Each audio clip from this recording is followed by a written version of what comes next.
Sponsored by LIC Nepal, जीवन रहँदा पनि जीवन पश्चात पनि। गर्वैदेखि बलियो भूगर्भ सिमेन्ट। मेरो देश मेरो जगदम्बा सिमेन्ट।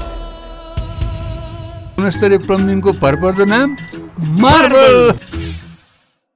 म पनि आजै नेपाल टेलिकमको एन्टी फाइबर सेवा लिन्छु। नेपाल टेलिकम, राष्ट्रको सञ्चार। रेड ब्लू इनर्जी ड्रिंक सर्वत्र बजारमा उपलब्ध छ।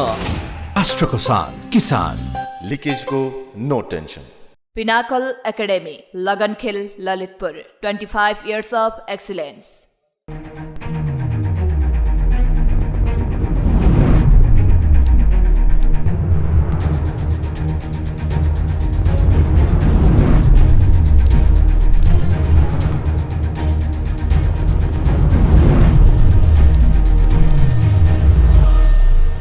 यतिखेर हाम्रो बीचमा माओवादी केन्द्रका प्रभावशाली नेता रामनारायण बिराडी हुन्छ। बिराडीजी, तपाईँलाई म जनता जान्न चाहन्छन् कार्यक्रम स्वागत गर्न चाहन्छु। धन्यवाद। तपाईँको पार्टी गठबन्धन तोड्ने तयारीमा हो, काङ्ग्रेससँग सहकारी तोड्ने होइन।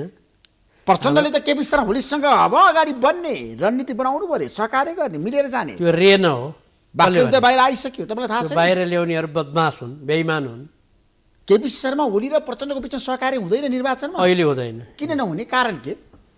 हामीले त्यति चाँडै कुरा बिर्सिनु हुन्न नि। केपी शर्मा ओलीको कारणले नै देश अस्तव्यस्त भएको हो। उहाँको कारणले नै संविधान धुजा भएको हो। संविधानको प्रत्येक धाराहरू, चाहे संवैधानिक परिषद सम्बन्धी धारा, चाहे प्रतिनिधि सभा सम्बन्धी धारा, चाहे राष्ट्रिय सभा सम्बन्धी धारा, चाहे महाभियोग सम्बन्धी धारा, चाहे सुनवाई सम्बन्धी धारा, सारा धाराहरू च्यातचुत पार्ने मान्छे भएको कारणले र यो व्यवस्था धरापमा परेका कारणले त्यत्रो गठबन्धन गरेर, त्यत्रो आन्दोलन गरेर, त्यत्रो चाहिँ जनताले चाहिँ उतारेर ल्याएको चाहिँ होइन यो गठबन्धन। त्यस कारणले यति चाँडै कुरा बिर्सिनु भएन। तर प्रचण्ड त यतिखेर चीनको दबावमा हुनुहुन्छ। चीनले भनिसक्यो कम्युनिस्टहरूको गठबन्धन बनाउनुपर्छ, चुनावमा तालमेल गर्नुपर्छ। चीन हाम्रो मित्र राष्ट्र हो, उहाँहरूले चाहिँ कुनै पनि दबाब दिँदैन। अनि चीनले दबाब दिएको तपाईँलाई थाहा छैन? दबाब दिएको थाहा छैन, दिँदैन। चीनले जम्मा एउटा कुरा भने यतिखेर काठमाडौँ हुनुहुन्छ हो, उहाँले विभिन्न पक्षसँग छलफल गर्नुभयो, चीनको शीर्ष नेताहरूसँग भेटवार्ता गर्नुभयो, कुराकानी गर्नुभयो। नेताको इन्ट्रेस्ट एउटा 5 घण्टा कुराकानी भयो। चिनिया राष्ट्रपति या चिनिया जनताको इन्ट्रेस्ट अथवा स्वार्थ एउटा छ, नेपालको भूभागलाई अमेरिकन वा उसका चाहिँ मतियारहरूले प्रयोग नगरोस्। चीनको विरुद्धमा कुनै प्रकारको षड्यन्त्र नेपालको भूमिबाट नहोस्, यति मात्र उहाँहरूको चाहना। त्यसबाट हाम्रो छिमेकी, हाम्रो असल मित्र, हाम्रो चाहिँ नि मर्दा पर्दा काम लाग्ने छिमेकी चीन हो नि त।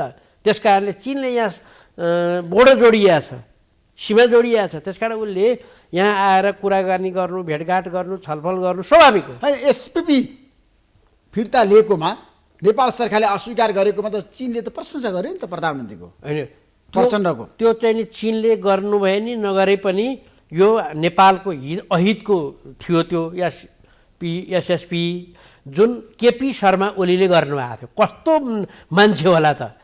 केपी शर्मा ओली प्रधानमन्त्री, रक्षा मन्त्री आफू भएर यस्तो प्रकारको देशलाई अहित हुने, नाटो र सिटो गुटबन्दीहरूमा चाहिँ संलग्न हुने, अमेरिकन सैन्य गठबन्धनमा चाहिँ सामेल हुने यति लज्जास्पद घृणित कार्य गर्ने मान्छे राष्ट्रवादी भनेर अझ प्रचार गर्नुहुन्छ तपाईँहरू बेला बेलामा।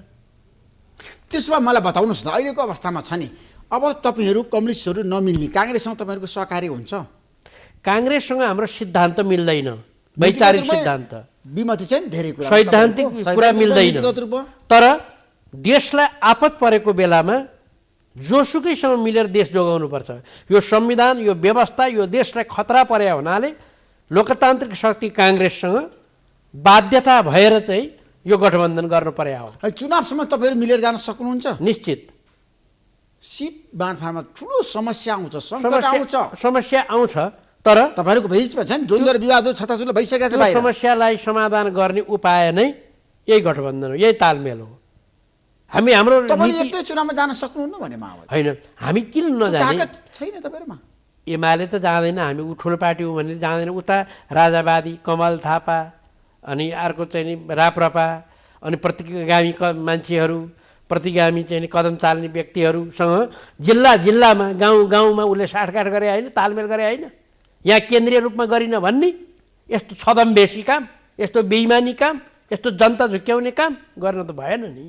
त्यसो भए मलाई के बताउनुहोस् भन्दाखेरि रामनारायण विराटजी आजको दिनमा शेरबहादुर देउवा प्रधानमन्त्री भएको 1 वर्ष पुग्यो। तर खै त प्रगति, खै त उपलब्धि।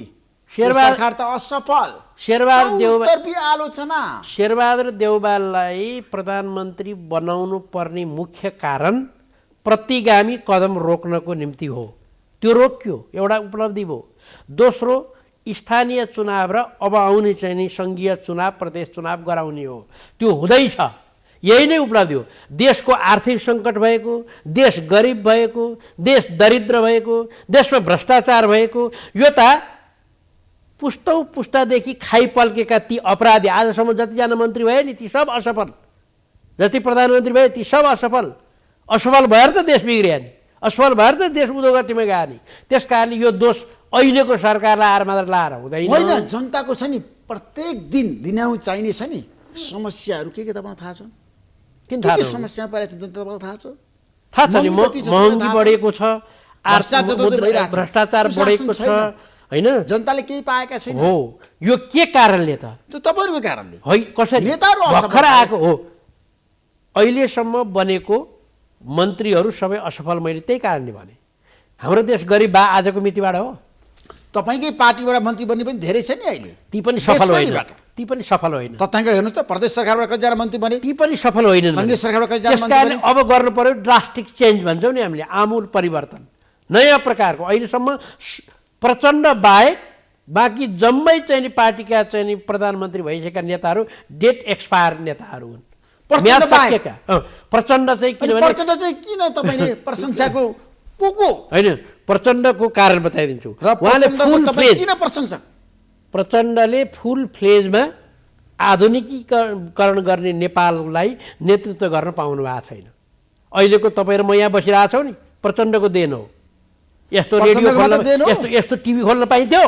गिरिजा प्रसाद कोइरालाको देन हो। 12 बजे सम्झौता कसले गराएको? गिरिजा प्रसाद कोइरालाले। अनि तपाईँ आदर छ नि प्रचण्डको मात्र गिरिजा प्रसाद कोइरालाले गलत कुरा गर्ने, प्रचण्डको मात्र बखान गर्ने, प्रशंसा गर्ने, अरु मान्छे छैन देशमा। गिरिजा प्रसाद कोइरालाले प्रचण्ड नभए कोसँग सम्झौता गर्नुहुन्थ्यो?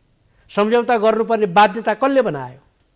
यो देशमा अहिलेको परिवर्तनको निम्ति गिरिजा प्रसादलाई किन सम्मान गर्नुपर्छ भने देश युद्धमा जानु भएन। अब पुग्यो युद्ध, अब शान्ति कायम गर्नको निम्ति म माओवादीसँग पनि सम्झौता गर्छु भनेर जुन सम्झौता गर्नु त्यो कुरालाई प्रशंसा गर्नुपर्छ, सम्मान गर्नुपर्छ। त्यसको अर्थ प्रचण्डले फुल फ्लेजमा यो देशमा नेतृत्व गर्न पाउनु भएन। कहिले माओवादी बहुमतमा पाउनु भयो तपाईँले? अनि करिब बहुमत आउनु भयो 2064 सालमा आएको त संविधान बनाउन आएको, चलाउन सक्नु भएन। प्रचण्डले अवसर थियो भने 7 महिनामा प्रधानमन्त्रीबाट राजीनामा दिनुभयो। संविधान बनाउन आएको हो त्यो बेलामा 64 मा। अनि प्रचण्ड पनि असफल होइन, मलाई पनि मौका थियो, अवसर थियो। भाजती जम्मै एकपट्टि माओवादी एकपट्टि हुँदा त्यो बेलामा पनि बहुमत पुगेन र संविधान बनेन। पछिल्लो पटक माओवादी तेस्रो नम्बरमा झर्यो, किनभने जनताले माओवादीले नि संविधान बनाएर भन्ठाने होलान्, माओवादीको पनि केही कमजोरी भयो होला। त्यस कारणले अब एकचोटि म तपाईँको यो फोरमबाट, तपाईँको यो टेलिभिजनबाट ऋषि धमलाको साथमा बसेर भन्छु, एकपटक माओवादीलाई पूर्ण रूपले बहुमत बनाइदिने र सक्षम नेतृत्वमा जान प्रचण्डलाई बाटो खोलिदिने गरोस्। नेपालमा क्रान्ति हुन्छ, परिवर्तन हुन्छ, आमूल परिवर्तन हुन्छ। आमूल परिवर्तन क्रान्ति तपाईँले हतियार उठाइसक्नु भयो, के शान्तिको कुरा गर्नु, विकासको कुरा गर्नु? क्रान्ति भनेको यहाँ नबुझेको, क्रान्ति भनेको परिवर्तन भने काटमार भने होइन। परिवर्तन भनेको प्रगतिपट्टिको परिवर्तन, जनताको लागि काम गर्नु छ, विकास गर्नुस्, जनताको लागि सम्पूर्ण नेपाल बनाउन लाग्नुस्। जनताको लागि काम गर्न खोज्यो भने कस्तो आइलाग्दो रहेछ। अहिले किसानको लागि काम गर्न खोज्या हो कि होइन? अहिले मजदुरको लागि काम गर्नुभयो त किसानको लागि मल दिन सक्नुभयो। अब काम गर्न सरकारमा छैन, काम गर्न खोज्यो भनेदेखि के हुने रहेछ? माओवादीको मात्रै सरकार छ र अहिले? मल मन्त्री त अर्कै छ त, किसान कृषि मन्त्री त होइन। प्रचण्ड निर्णायक व्यक्ति होइन, यो गठबन्धन प्रचण्डले निर्णायक व्यक्ति त हो, तर उहाँको अहिले गठबन्धनको सरकार छ, 5 दल डिफेक्टो प्राइम मिनिस्टर त प्रचण्ड हो नि। प्रचण्डको पनि संलग्नता छ, तर प्रचण्डले भने बमोजिमको काम हुन पाएको भए त ल एकचोटि दिनुहोस् न त, ल सबै पार्टी मिलेर प्रचण्डलाई एकलौटी दिनुहोस् त। प्रचण्डले गर्न सक्नुहुन्छ? सक्नुहुन्छ। त्यो किसिमको भिजन छ देश बनाउने। हो, त्यही भिजन, त्यही प्रचण्डको भिजनमा अहिले हामी आइपुगेका छौँ। होइन, सबै परिवर्तन माधवका त्यसै। नेपालको भूमिका थिएन, केपी शर्मा ओलीको भूमिका भूमिका थिएन। सबैको छ। केपी शर्मा ओलीको धेरै भूमिका थिएन। गणतन्त्र ल्याउन, संहिता ल्याउन, परिवर्तनमा। त्यो केपी ओलीको धेरै थिएन। अनि तपाईँहरू छ नि प्रचण्डलाई किन यसरी चाहिँ बखान गरेर प्रचण्ड- सर्वा नेता मानेर देशमा प्रचण्ड बाहेक अरू नेता छैन भने बाहेक छैन भने अरू डेट एक्सपायर अब होलान्, भोलिका नयाँ पुस्ता छन्, नयाँ पुस्ता आउँछन्। मैले पूर्व प्रधानमन्त्री भइसकेका जति छन् प्रचण्ड बाहेक अरू डेट एक्सपायर हुन्। अरू सबै हो, डेट एक्सपायर हुन् म्याद सबै। नागेका, म्याद म्याद नागे नागेका औषधि जस्तो म्याद नायकका उसै जस्तो तिनीहरू केही काम छैन। शेरबहादुर देउबा शेरबहादुरलाई किन प्रधानमन्त्री बनाउनु पर्यो भने बाध्यता हो। बाध्यताले शेरबहादुर बनाउनु पर्ने भयो। प्रचण्ड बन्छु भन्दा नहुने भयो। शेरबहादुरलाई नबनाए व्यवस्था जाने भयो, प्राप्त उपलब्धि खतम हुने भयो। अब त्यसमा के गर्न सकिन्छ भने शेरबहादुरले चाहिँ नि आएर कुर्सीमा बसिदिने अनि यो चाहिँ प्रतिगामी कदमलाई चाहिँ नि निरुत्साहित गर्ने, त्यसलाई रोक्ने, प्रतिगमनलाई रोक्ने र यो संविधानलाई ट्र्याकमा ल्याउने र संविधानलाई ट्र्याकमा ल्याएर हिँडाउने र यो व्यवस्था जोगाएर अगाडि बढ्ने भनेर मात्रै ल्यायो। त्यसमा शेरबहादुर देउबा, माधवमा नेपाल, बाबुराम भट्टराई, झलनाथ खनाल सबै औषधि नायकका, म्याद नायकका। म्याद नायक यी कुनै म्याद नायकका औषधि हुन्। म्याद नायक औषधि यिनीहरू कुनै कार्य गर्दैन, यिनीहरूको एक्सन छैन। शोभा होला, अनरेबल होलान्, तर यी कार्यवाही देश बनाउन सक्दैनन्। सक्ने भए त देखिहालियो नि अहिलेसम्म। केपी शर्मा ओली पनि सक्नुहुन्न। केपी शर्मा ओली त झन् सक्नुहुन्न। केपी शर्मा ओलीको पालामा भयो नि एकदमै दुर्गति। एसपी कसको पालामा भयो भनेर अघि भने नि कसले भने? रक्षा सचिवले भन्नुभयो नि आएर, सार्वजनिक रूपमा भन्नुभयो नि प्रधानमन्त्रीको निर्देशनमा गरे भनेर। अनि अहिले शेरबहादुरजीलाई किन मान्नु पर्यो भन्दा त्यो डिसिजन त फिर्ता गर्छु भन्नुभयो नि, क्याबिनेटले निर्णय गराउनु भयो नि। हो, देशको आर्थिक स्थिति एकै दिन हुने होइन, सरकार ट्याक्क आउँदैमा हुने होइन, देश गरिबबाट धनी एकै दिनमा हुने होइन, 6 महिनामा हुने होइन। त्यो बाटोमा जानको निम्ति अब निर्वाचन सम्पन्न गर्ने, निर्वाचनबाट चुनिएको सरकारले गर्ने। अबको निर्वाचनको कुरा गरौँ होइन, तपाईँहरू एक्लै चुनावमा नजाने, गठबन्धनकै साथमा जाने। हामी एक्लै जाने। हामीले एक्लै जाँदाखेरि प्रतिगामीले चाहिँ नि अप्ठ्यारो पार लाग्यो भने हामी पनि साथ लिने, त्यही हो गठबन्धन भने। अहिलेको गठबन्धन त्यति मात्रै हो, यो कुनै सैद्धान्तिक गठबन्धन होइन। निर्वाचन पछिको प्रधानमन्त्री को त अब हाम्रो देशमा? अब मेरो विचारमा त अहिले प्रचण्ड हुनुपर्ने, तर नहुनु पनि सक्नुहुन्छ। तर मेरो इच्छा, जनताको इच्छा, प्रचण्ड प्रधानमन्त्री भएर बहुमत भयो भने यो देशले केही फड्को मार्छ, आर्थिक विकासको बाटोमा पनि अगाडि बढ्छ र भ्रष्टाचारमा पनि नियन्त्रण हुन्छ। कसरी नियन्त्रण हुन्छ? भ्रष्टाचार त सबभन्दा बढी धेरै भइरहेछ हाम्रो देशमा। भ्रष्टाचार अहिले हरेक पाइलामा छ, हरेक पाइलामा छ देशमा। जताततै भ्रष्टाचार हरेक पाइलामा छ। जहाँसुकै कमिसनको, चाहे मन्त्रालयमा भन्नुहोस्, चाहे ओडामा भन्नुहोस्, भ्रष्टाचारको हो, यो कुरामा सहमत छु नि। मारोग छ। अब भ्रष्टाचार किन? कारण के हो? भ्रष्टाचार हेर्ने अड्डा नै भ्रष्टाचारी छ। अख्तियार दुरुपयोगमा भ्रष्टाचारी रहेछन् होइन, हामीले कारवाही गरेर देख्यौँ नि त्यहाँ भ्रष्टाचार भएर। सर्वोच्च अदालतमा भ्रष्टाचारी रहेछन् प्रधान न्यायाधीश, हामीले देख्यौँ नि। त भनेपछि जम्मै निकायमा भ्रष्टाचारी छन् त। अनि तपाईँहरू के रे बस्नु भएको? जनताका प्रतिनिधिहरू किन असफल? हामी नेताले किन शक्तिशाली भए हुन नेताले किन पैसा कमाउँछन्? त्यही भएको हुनाले अब नेतृत्व पुरै कम्प्लिटली परिवर्तन हुनु पर्दछ। अब युवा पुस्ता भन्नाले आजसम्म सत्तामा बसेर रजाइ नगरेका मान्छेहरू, अब मन्त्री नभएकाहरूलाई दिनु पर्यो जिम्मेवारी। त्यसकारणले अब अहिलेसम्म मन्त्री भएकाले अब जिम्मेवारी नगरे राम्रो। या त दोहोरै तेरै त्यही भ्रष्टाचारी, दोहोरै तेरै त्यही खाइपल्केका कपुतहरूलाई, दोहोरै तेरै चाहिँ नि विभिन्न संवैधानिक अङ्गमा यता सरकारबाट रिटायर हुन्छ, घुस खाँदा खाँदा खाँदा खाँदा पख्त भएर ढ्याउ गरिराखेको अपराधीहरूलाई संवैधानिक अङ्गमा टेक राखेको हुन्छ, कहिले अवकाश प्राप्त। तर हाम्रो देशमा तपाईँलाई थाहा छ, एकजना व्यक्ति 12 पटकसम्म मन्त्री भएको छ। यस्तो अवस्था छ। त्यो मन्त्रीले के काम गर्यो र मन्त्री भएको? दोहोऱ्याएर अघिल्लो पल्ट के काम गर्यो र फेरि दोहोऱ्याएर मन्त्री किन बनाएको? यो प्रचण्डलाई सोध्नुहोस् बोलाएर। यो चाहिँ पार्टीमा त्यस्तो हुन्छ। यो चाहिँ गिरिजा माओवादी केन्द्रमा, यसलाई गिरिजाको पार्टीलाई सोध्नुहोस्, काङ्ग्रेसलाई सोध्नुहोस्। तपाईँको पार्टीमा गिरिजा मणि पोखरेल कति पटक मन्त्री बन्नुभयो? कुन के कारणले बन्नु हो त्यो पनि उहाँलाई बोलाएर सोध्नुहोस्। त्यस कारणले जनार्दन शर्मा कतिपटक मन्त्री बन्नुभयो? उहाँलाई नै सोध्नुहोस्। त्यो मन्त्री बनेकाहरू विशाल कतिपटक मन्त्री मन्त्री बन्ने जति छन् ती सफल होइनन्। जो मन्त्री बने ती सफल होइनन्। सफल भएको भए देशमा नतिजा आउँथ्यो। नतिजा आएन। देश चाहिँ विकास काट पल्टिसक्यो अर्थतन्त्रमा, विकासमा। त्यस भएको हुनाले हो। ठिक, भ्रष्टाचार छ देशभरि, जताततै भ्रष्टाचार छ, व्यापक छ। त्यसलाई नियन्त्रण गर्न शक्तिशाली सरकार चाहियो।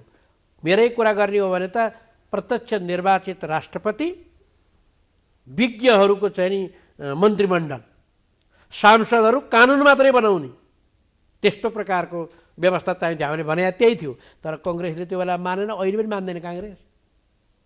किन नेताहरूले भ्रष्टाचार गर्छन् रामनारायण बिरारजी? कारण के हो?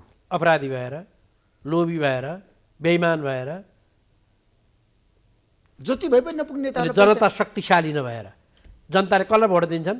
श्रीलङ्कामा जस्तो जनता सडकमा आउनु पर्यो, भ्रष्ट नेताहरूलाई जेलमा कोच्नु पर्यो। अब त्यस्तो गर्नुपर्ने दिन पनि आउला।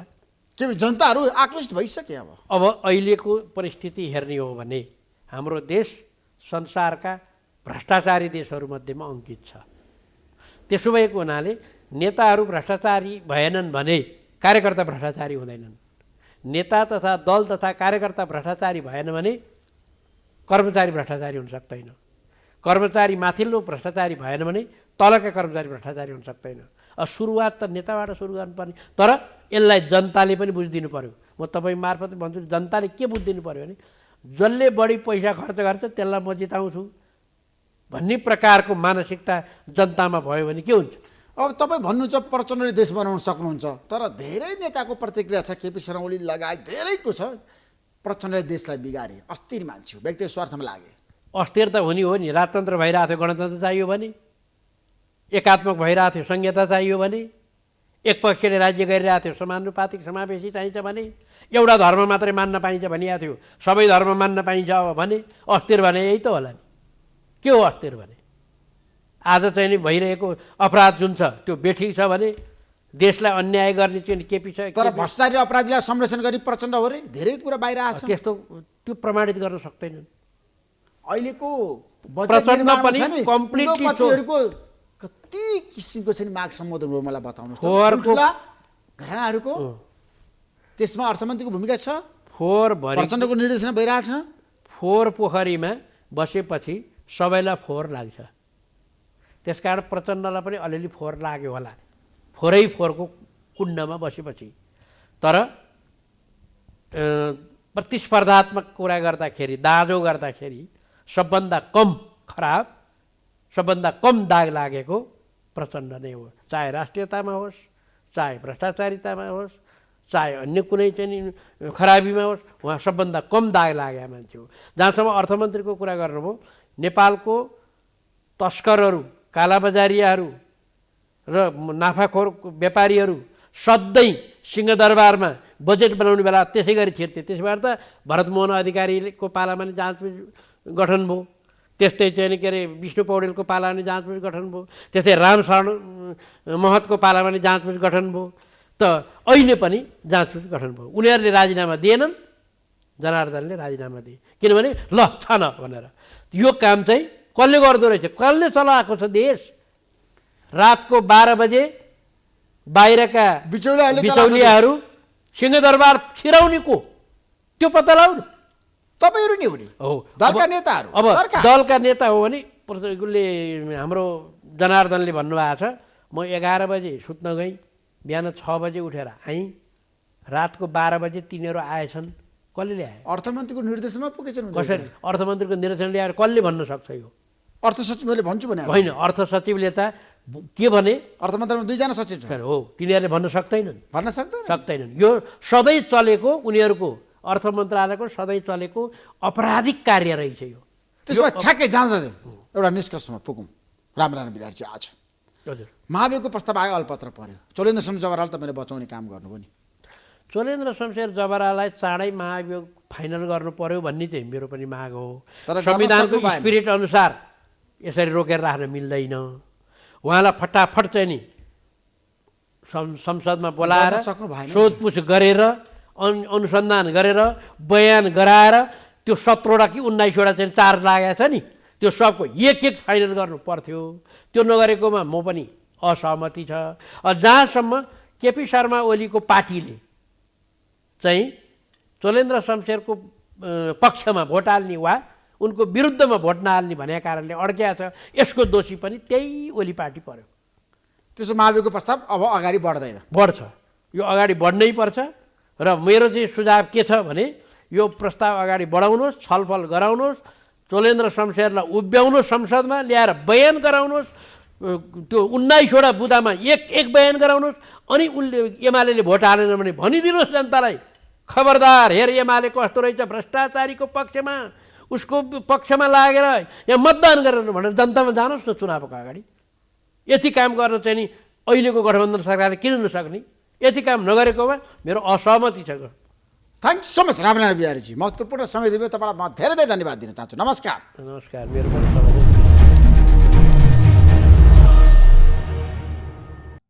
Sponsored by एलआइसी नेपाल, जीवन रहँदा पनि जीवन पश्चात पनि। गर्वैदेखि बलियो भूगर्भ सिमेन्ट। मेरो देश मेरो जगदम्बा सिमेन्ट। गुणस्तरीय प्लम्बिङको भरपर्दो नाम मार्बल। म पनि आजै नेपाल टेलिकमको एन्टी फाइबर सेवा लिन्छु। नेपाल टेलिकम, राष्ट्रको सञ्चार। रेड ब्लू इनर्जी ड्रिङ्क सर्वत्र बजारमा उपलब्ध छ। राष्ट्रको शान, किसान। लिकेजको no tension. Pinnacle Academy, Lagankhel, Lalitpur. 25 years of excellence.